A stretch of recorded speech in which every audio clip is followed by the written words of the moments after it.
Sono così felice dopo 51 anni che ero venuto a Piacenza. Ero così giovane e sono venuto a cantare la Lucia di Lammermoor, soltanto passato mezzo secolo. Non sapevo se un giorno tornavo a cantare, a dirigere, e veramente sono molto felice di tornare a dirigere. Poi in tutti questi posti verdiani è bellissimo, mi trovo con l'orchestra felicissimo a fare questa opera colossale di Verdi. Penso che avendo 26 opere che ha scritto, che ne ho cantato circa di 20 e inciso, le ho cantato come tenore, come baritono e tante anche a dirigere me, ma il Requiem di Verdi è uno dei pezzi che veramente c'è una devozione, c'è anche la teatralità di Verdi, cioè non è soltanto un pezzo religioso, ma è un pezzo dove Verdi ha voluto fare il teatro, anche se è un pezzo sacro, no? È uno dei pezzi che ho diretto più volte.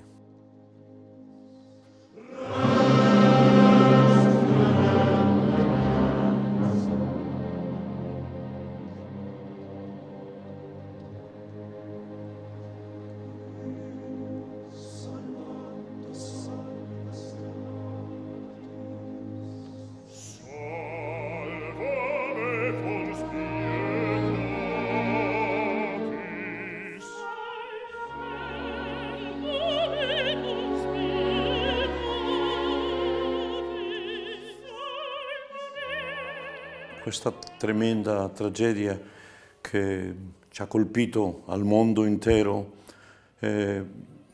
veramente non sappiamo anche quando potremo dire questo è finito, soprattutto nella musica veramente è stato molto difficile e penso soprattutto per i giovani, perché i giovani talenti che sono nati forse negli ultimi 5 anni, che stanno cantando, che incominciano ad avere il successo, da un secondo che cantavano qui, cantavano là, avevano contratti, sono rimasti senza far niente. E questo soprattutto ai più giovani è stato qualcosa molto difficile di superare. Tanti mesi sono stato senza far niente, no?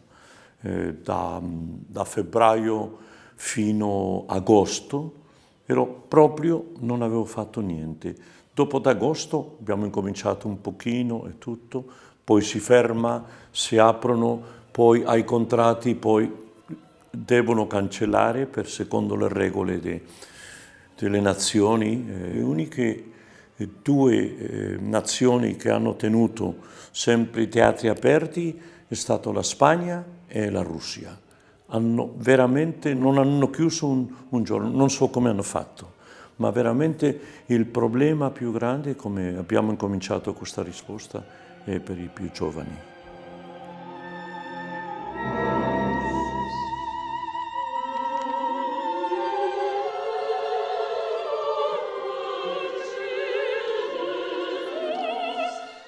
La carriera per un cantante veramente è molto difficile, soprattutto all'inizio. E penso che anzi è molto più difficile per le donne, perché sempre una donna ha dei bambini, ha tante cose, tante cose più importanti nella vita che gli uomini, veramente, ed è molto più difficile. Bisogna studiare e una dedicazione totale. Per questo dico che è molto difficile all'inizio e poi, dopo dall'inizio, vediamo come si sviluppa una carriera. Non si sa mai se hanno le possibilità di continuare per fare una grande carriera o una carriera normale. Ci sono molti diversi punti, perché c'è bisogno anche il teatro ha bisogno di un gruppo di cantanti che sono le parti più piccole, che è molto importante ed è difficile.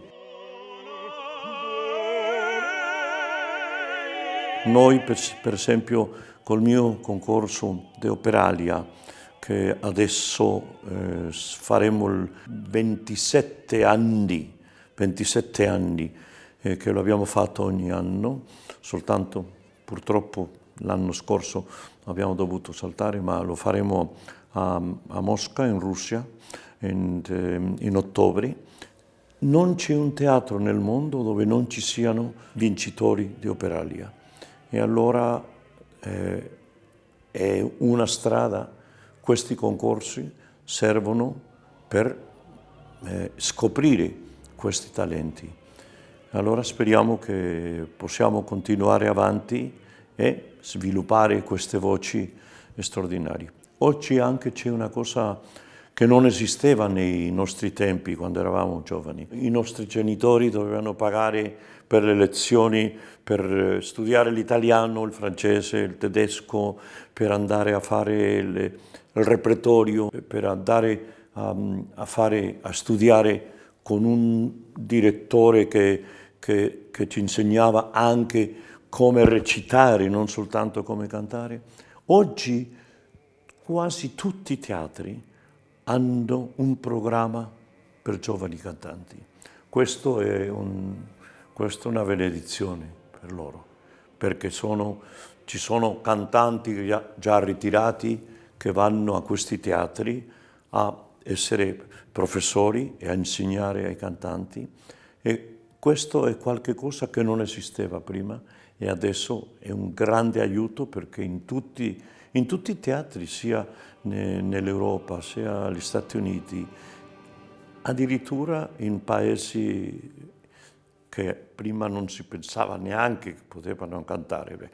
Nella Cina, per esempio, a Pechino c'è un teatro che è aperto 12 anni fa e hanno fatto 58 produzioni nuove in 12 anni fa, e hanno già anche il programma dei giovani. C'è uno sviluppo, c'è una nuova vita, una nuova possibilità per i cantanti giovani.